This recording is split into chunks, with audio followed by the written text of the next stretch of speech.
rest of the world and put America first. You know what happened? Pearl Harbor. There's something that I don't think people are going to take into consideration this time around. Um, when when Pearl Harbor happened, there are numerous accounts of people who lived in Hawaii, actual Hawaiians, who recall when the planes came for Pearl Harbor, they flew over civilians first. And they intentionally did not drop bombs on civilians. They made sure that their target was the military base. Okay? And when Zelensky said, I feel bad for Americans, right? He feels bad for the people because he knows that the people are going to get hurt. He means civilians. He means civilians. Because it's not like civilians didn't get hurt at Pearl Harbor. That is assuming that if there is any battles that are brought to us, that the people who bring the battle to us are going to follow the rules of engagement, which they might not because of the way that our current administration is behaving, and also all of the past American war crimes, because we've done a lot. We've done a lot of war crimes.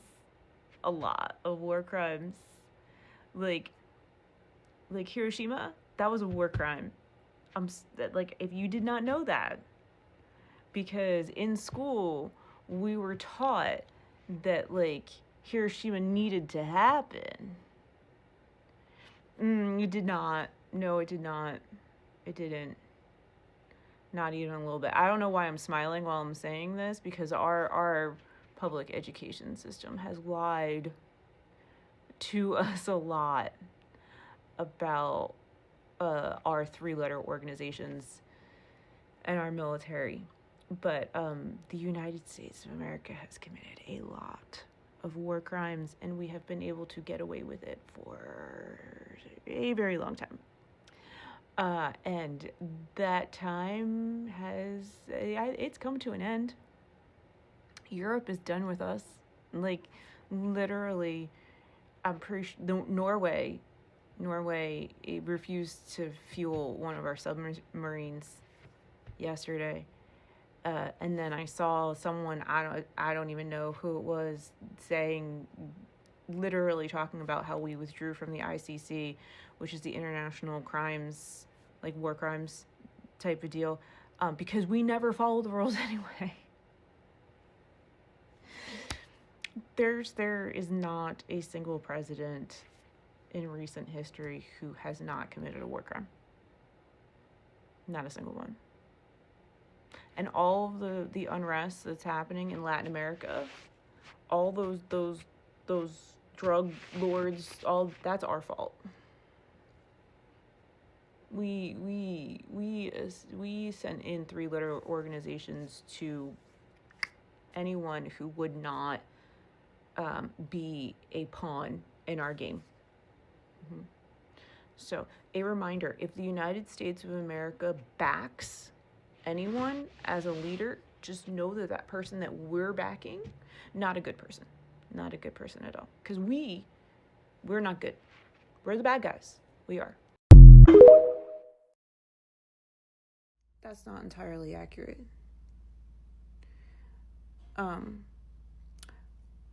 You said our wars have been fought on foreign soil up until this point. It's gonna hurt. No. I mean, in recent history, yes. But when we gained our independence, that was on our soil. Obviously, that was the 1700s. Then we had our Civil War. That was on our soil. Obviously, that was the 1800s. We just talked about Pearl Harbor. That was on our soil. There was 9/11. That was also on our soil. Now there's the idea of war as we know it in modern times, of a constant barraging of bombs and explosions and planes flying overhead. We have not had that as a country as a whole, half and ever. When you look at Black history in the United States of America, it's not pretty. Like, as much as the United States lies to its own citizens about how wonderful we are, even though we are obviously not the good guys, we are the villains. I need you to understand that the United States also lies to the world about how it treats its own citizens. Like, y'all are just finding out about Tulsa. There's so many Black cities that were completely and totally destroyed just because those Black cities had a modicum of wealth. Like, Philadelphia dropped bombs